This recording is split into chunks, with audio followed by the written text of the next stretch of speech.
Hello and welcome to Indus News live from Islamabad. I am Muneeb Hamid with the news of this hour. Let's begin with the headlines first.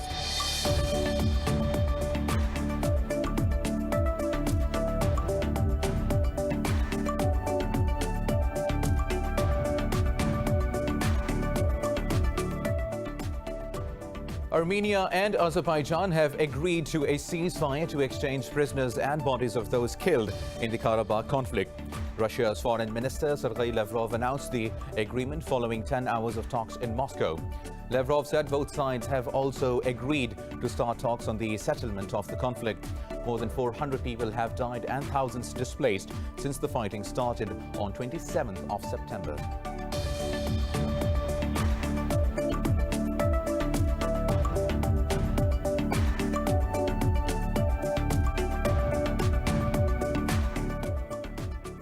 Indian troops have martyred 2 more civilians in occupied Kashmir's Kulgam district. The occupying forces targeted the youths during a cordon and search operation in Chingam area of the district. The occupied valley is under India's crushing curfew and communications blackout for the last 432 days.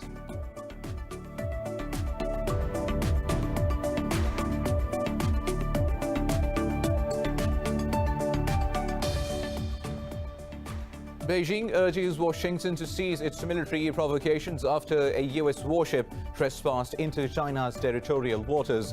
The Chinese Southern Theater Command said it quickly dispatched naval and air forces to warn the USS John S. McCain to leave. The spokesman said the U.S. repeated trespassing violates China's sovereignty and severely sabotages regional stability.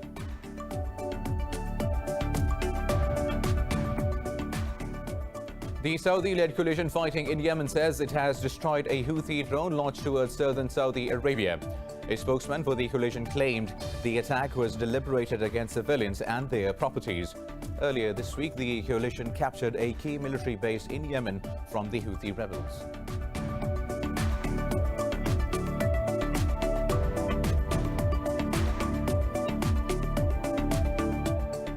The World Health Organization says overnight a record 350,000 people have tested positive for COVID-19.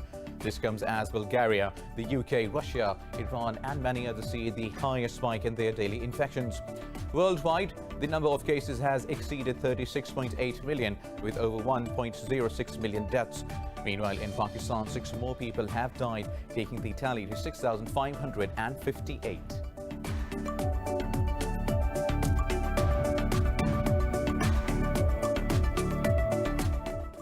News in detail after a short break. Stay tuned.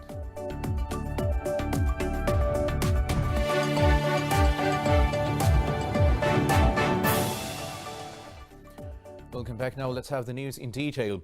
Armenia and Azerbaijan have agreed to a ceasefire to exchange prisoners and bodies of those killed in the Karabakh conflict. More than 400 people have died and thousands displaced in the conflict so far. Russia's Foreign Minister Sergei Lavrov announced the agreement following 10 hours of talks in Moscow. Lavrov said both sides have also agreed to start talks on the settlement of the conflict. He said the International Red Cross Committee will act as an intermediary in the humanitarian operation. The Republic of Azerbaijan and the Republic of Armenia are starting substantive negotiations with the aim of achieving a peaceful settlement as soon as possible, with the mediation of the OSCE Minsk Group co-chairs and on the basis of the basic principles of the settlement. Parties confirmed the permanence of the format of the negotiation process. Well, the talks were the first diplomatic contact between the two sides since fighting broke out on the 27th of September. Now, moving on, Indian troops have martyred 2 more civilians in occupied Kashmir's Kulgam district. The occupying forces targeted the youths during a cordon and search operation. The search operation was going on in the Chingam area of the district till the last reports came in. Meanwhile, another 14-year-old boy was injured after he was shot at by unidentified gunmen in the Pulwama district. The Indian troops have continued their military operations in other parts of the territory. The occupied valley is under India's crushing curfew and communications blackout for the last 432 days. Now, Pakistan says the non-aligned movement must address current challenges for the peace and security. Foreign Minister Shah Mahmood Qureshi says the forum should also investigate the root causes of conflicts and occupation. Speaking at a virtual meeting, he said member countries must strictly adhere to the principles of the UN and NAM Charter. The minister said Pakistan is concerned over the continued denial of rights of occupied Kashmir by the Indian forces. He said the legitimate freedom struggles of people of the occupied valley and Palestine are being brutally suppressed. Now, Beijing urges Washington to cease its military provocations after a U.S. warship trespassed into China's territorial waters. The Chinese Southern Theater Command called the U.S. actions a navigational hegemony. The spokesperson said the command quickly dispatched naval and air forces to warn the USS John S. McCain to leave. He said the U.S. repeated trespassing violates China's sovereignty and severely sabotages regional stability. The spokesperson said the U.S. must stop its actions to avoid maritime accidents. Earlier in August, another U.S. guided missile destroyer, the USS Mustin, had trespassed in Chinese waters in the same region. Meanwhile, Japan sent 3 vessels to South China Sea during its anti-submarine exercise. Meanwhile, Saudi-led coalition fighting in Yemen says it has destroyed a Houthi drone launched towards southern Saudi Arabia. A spokesman for the coalition claimed that the attack was deliberated against civilian and their properties. The coalition has frequently reported drone attacks, with the latest incident reported just 3 days ago. Earlier this week, the coalition destroyed a Houthi boat bomb in the Red Sea. It also captured a strategic base in Yemen from the rebels. Now, Iran says the new U.S. sanctions are inhumane and cruel. President Hassan Rouhani says the U.S. sanctions on Iranian banks are an attempt to prevent purchases of medicines and food. In a statement, he said the U.S. measures are taken within the purview of propaganda and political efforts to serve internal goals. Earlier, Rouhani said the U.S. sanctions have crippled the Iranian economy amid the pandemic. Iran's oil exports have dropped to their lowest levels in decades, aggravating the country's financial woes. Palestinian Foreign Minister Riyad al-Maliki has slammed the international community over failure to stop Israeli violations. Al-Maliki held a meeting with the non-aligned movement. He said Palestinians are facing an existential threat to their rights of freedom and self-determination. The foreign minister said the situation in occupied Palestine reflects serious shortcomings of the international system. Al-Maliki added the international system is content with speeches without real actions to stop illegal Israeli practices. Meanwhile, a Hamas delegation has met Russia's deputy foreign minister in Moscow to discuss the intra-Palestinian reconciliation efforts. A spokesperson said a delegation led by Musa Abu Marzouk briefed Mikhail Bogdanov on recent intra-Palestinian talks. In an interview, he said Bogdanov affirmed Moscow's commitment to supporting Palestinian efforts to end its internal divisions. The spokesperson said Russian officials reaffirmed support for Palestinians by rejecting the U.S. Middle East deal of the century. He said Bogdanov reiterated the U.S. plan does not represent a solution to achieve peace and security in the region. Meanwhile, the African Union has lifted its suspension of Mali, which went into effect after a military coup in August. The bloc says it wishes for the country to go back to civilian rule and end military's control over the political system. In a tweet, African Union Commission Chairperson Moussa Faki Mahamat welcomed the bloc's decision. But Mahamat said Mali must organize electoral consultations in order to equip itself with definitive institutions. Earlier, the West African Regional Bloc, ECOWAS, announced it was ending its post-coup sanctions on Mali. Under pressure from tough sanctions, Mali's junta endorsed a charter to restore civilian rule within 18 months. But despite its concessions, the junta has still not met all the ECOWAS demands. Now, the World Health Organization says a record 350,000 people have tested positive for COVID-19 overnight. This comes as Bulgaria, the UK, Russia, Iran and many others see the highest spike in their daily infections. Worldwide, the number of cases has exceeded 36.8 million, with over 1.06 million deaths. Details in this report.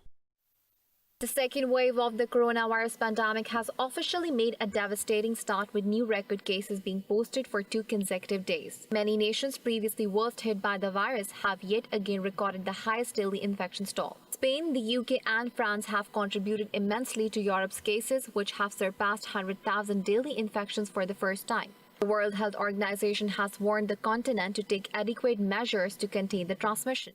We have the tools we have. We have seen how effective those tools can be if applied in the right proportions, at the right time and in the right way at country level. It is, though, sad to see many countries in Europe experiencing a rapid rise in cases, and governments do have to take decisive action in order to try and shut down transmission. The US remains the world leader of coronavirus with over 7.6 million infections and more than 213,000 deaths. Meanwhile, the World Bank says Latin America and the Caribbean region will suffer the worst economic and health impact from the pandemic. The bank has forecasted a nearly 8% drop in regional gross domestic product. The idea sprung up when I saw I was completely without money to pay my rent, to maintain myself. So I started to think about what I could do. And we have to do what we like, and I like to plant flowers. I don't have pretty fingernails because I'm always working with plants. In India, the coronavirus is again spiraling out of control in rural regions, putting the country on track to have the most reported infections in the world. Research suggests that Black and South Asian patients are more severely affected by COVID-19 than white patients at different stages of the disease. In the meantime, the global push to develop a vaccine is gathering pace, with 4 out of 10 candidates entering the third phase of trials. Meanwhile, Pakistan has registered 6 deaths from COVID-19 in the last 24 hours. The Health Ministry says the fatality toll has reached 6,558. The ministry said 671 people tested positive overnight, while active cases stand at 8,646. It said out of over 318,000 countrywide cases, more than 303,000 have recovered so far. The ministry said 781 patients are admitted in hospitals, with 69 on ventilators. The government says new SOPs will be issued for banquets and other large-scale public gatherings to further curb the COVID-19 spread. In the United States, the second presidential debate between President Donald Trump and Democrat Joe Biden has been officially cancelled. This comes after Trump rejected the Independent Partisan Commission's decision to change its format to a virtual event. The Commission on Presidential Debate said both campaigns have announced alternate plans for the 15th of October.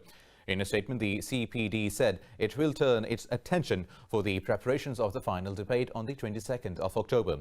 The Commission said both candidates have agreed to participate in the third and final debate. It added Trump and Biden will be subject to coronavirus testing, mask wearing and social distancing protocols. Last week, Trump tested positive for COVID-19 and spent 3 days at a hospital before being released on Monday.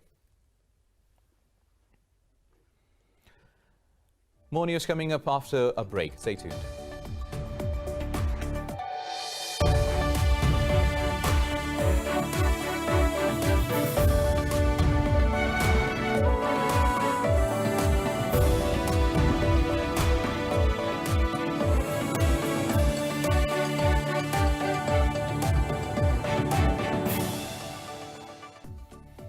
Welcome back. Now, time and money are running out for Lebanon as leaders have yet to enact a financial rescue plan.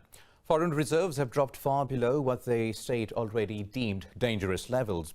Amidst deep economic woes, people are bracing for hunger and cold as winter looms. This report will tell you more. A taxi driver spends thousands of Lebanese pounds every day just on fuel to make the ends meet. Beirut-based Fawad Hamasi is worried that the price of subsidized foods and key imports will skyrocket. If subsidies are gone, he's not sure how he's going to survive. Medicine prices are still at a rate of 1,500 or 1,515 Lebanese liras compared to the United States dollars. Prices are still acceptable, but if they remove the subsidies, as they say, then prices will be 5 or 7 times higher and people will die. The government doesn't care for anyone. A sharp drop in foreign reserves means the Lebanese government cannot afford to keep subsidies for long. Medicines are also out of stock, and their prices will reach new heights if the subsidies do come to an end.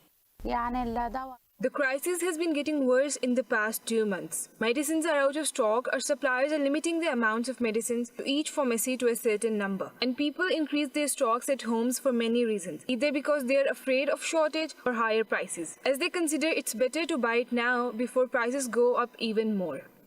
Lebanon's currency has lost more than 80% of its value against the US dollar since last autumn. Talks with the IMF stalled earlier this year when government officials could not agree over who should bear the losses in the financial system. With no rescue plan in sight and French pressure to form a new cabinet bearing no fruit, the country is a heartbeat away from disaster. Now, at least 4 people have died and 20 others injured in a diesel tank explosion in the Tariq al-Jadida area of the Lebanese capital, Beirut. Lebanon's Red Cross says the injured are receiving treatment from their medical workers. Local media says people are being evacuated from the nearby houses as the fire rages. The blast caused panic in a city scared by the explosion that killed 203 people in the port area in August. Also, 2 people have died in a massive car crash on a highway in southern Chile. Police say 8 others are injured while 2 are in critical condition. Local authorities say at least 18 vehicles crashed and burned in the lanes of Ruta 5 Sur near Victoria. Police say rescue units had to extinguish the flames of the fire in order to rescue the victims. They say the accident occurred due to a thick fog covering the area. This is an unfortunate accident where people have died. In an inspection with the firefighters and emergency medical care service, we have found 2 burnt bodies inside one of the vans. Now, violence broke out as protesters and police clash in Chile's capital city of Santiago. Chileans were protesting against President Sebastián Piñera's government and police brutality. Police used tear gas and water cannons to disperse the protesters who threw rocks at the security forces. A week ago, a teenage boy in Chile fell from a bridge into a river during clashes with the police. A new constitution is a central demand that emerged from the months of protest. Chileans are expected to vote on a new constitution in a referendum later in October. Now, China has rebuffed accusations from the US against its environmental record, terming them a farce. Foreign Ministry spokesperson said Beijing's achievements in addressing climate change have been widely recognized. In a press briefing, Hua Chunying said China's carbon dioxide emissions per unit of GDP were cut by 48.1% in 2019. She said the share of non-fossil fuel energy reached 15.3%, fulfilling the 2020 climate action targets ahead of schedule. The spokesperson said China attaches great importance to ecological and environmental protection. She urged the US to stop slandering and make tangible contributions to the protection of the global environment. Moving on, Hurricane Delta has weakened after making landfall in already storm-battered U.S. state of Louisiana. The U.S. National Hurricane Center says Delta hit land near the Gulf Coast town of Creole. The NHC says the hurricane will move to northern Mississippi and Tennessee Valley after Louisiana. It said now a Category 1 hurricane, Delta is forecast to weaken to tropical depression. Schools and government offices were closed and officials in a dozen parishes called for evacuations. The U.S. Coast Guard closed ports from Beaumont, Texas to Lake Charles ahead of the storm. Delta is the 10th named storm to make a U.S. landfall this year, eclipsing a record since 1916. Russia has held a statue exhibition on the mountains in the Iravsky district of the country's North Ossetia. More about the show in this report. A statue exhibition by Russian sculptor Vladimir Soskiv has been brought to the mountainside in the North Ossetia. 25 statues made out of wood and bronze were transported from Moscow and placed on a meadow surrounded by mountains. Visitors said they really enjoyed the unique idea of display in nature. The sculptures depict a range of human themes including birth, death, and treatment of the elderly. Visitors applauded the artist, saying the viewers can create their own story while looking at his work. 79-year-old Soskiv is based in Moscow and has been exhibiting his work since 1971. His art can be found in Moscow's Tretiakov Gallery Gallery in St. Petersburg as well as in private collections in Europe. Now, a 6-year-old French concert pianist is making waves on the internet with his rare talent for playing piano. Guillaume Benoliel came into spotlight in late August in Salzburg in Austria, the birthplace of composer Wolfgang Amadeus Mozart. More details in this report.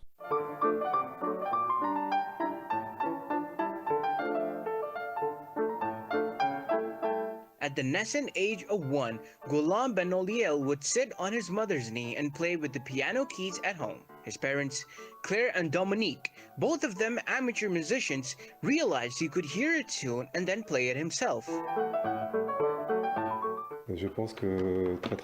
I think that we realized when he was very young that he was able to reproduce sounds that he later played on the piano.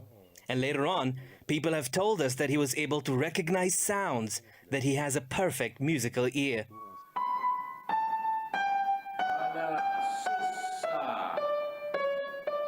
Guillaume's parents sent him for his first piano lesson at the age of 4. His teacher, Sergei Kuznetsov, says the young boy has a rare talent which he hasn't seen before.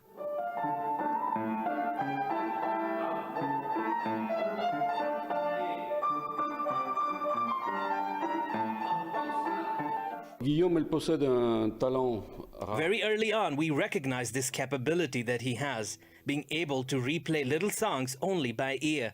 Guillaume has a rare talent. I met talented people in my career, but not like him.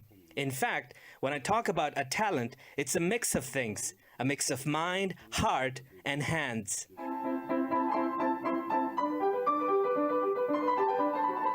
The little maestro's feet dangle in the air when Guillaume Benoliel sits at the piano stool rehearsing Rachmaninoff's Italian polka for a forthcoming concert. He has expressed desire to learn a second instrument, a violin, that he received as a gift from his grandmother. Now, in the USA, Delaware couple has won the North American Wife Carrying Championship for the second year in a row. More about this race in this report. Sprinting up the hill. Look at the speed. All right. A Delaware couple has proved they can navigate life's ups and downs like pros. The couple won first place in the North American Wife Carrying Championship for the second year in a row. Jerome and Olivia Roham reached the finishing line in 53.85 seconds on an obstacle course, which included a ditch filled with water, several log hurdles, and a sandpit and multiple inclines. I don't know. I think I'd wear it. All right. It really feels great to win a second time. I mean, everyone loves to win, right? And everyone loves to have a good time, and I think that was definitely what happened here today, you know. Really, honestly, I think the most exciting thing for us is that we beat our own record. So last year, I think we were at like 55, 56 seconds, and this year we beat that record. And we just love to, you know, be better at things, that, you know, work to be better at things.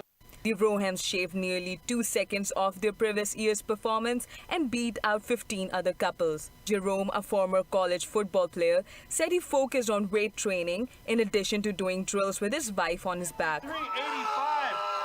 Wow, last year's champ throwing down the gauntlet of a run.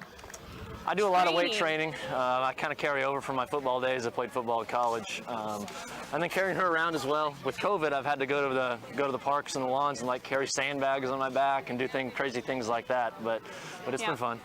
The couple's first place win earned the equivalent of 5 times Olivia's weight in prize money of $570. They also qualified to compete in the Wife Carrying World Championship in Finland in 2021. Applause for all the competitors. Thank you again. My name is Slider. I will see you later.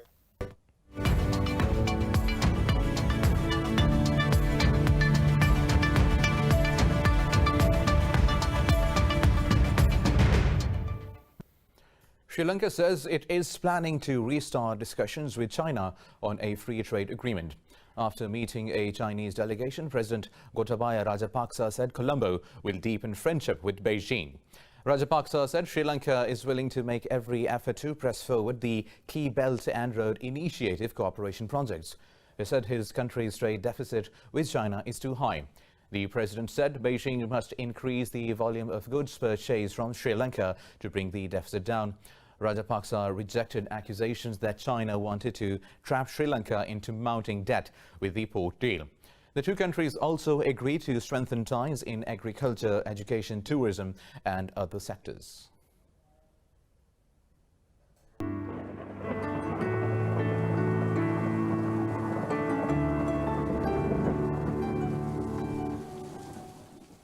And now let's have a look at the weather updates.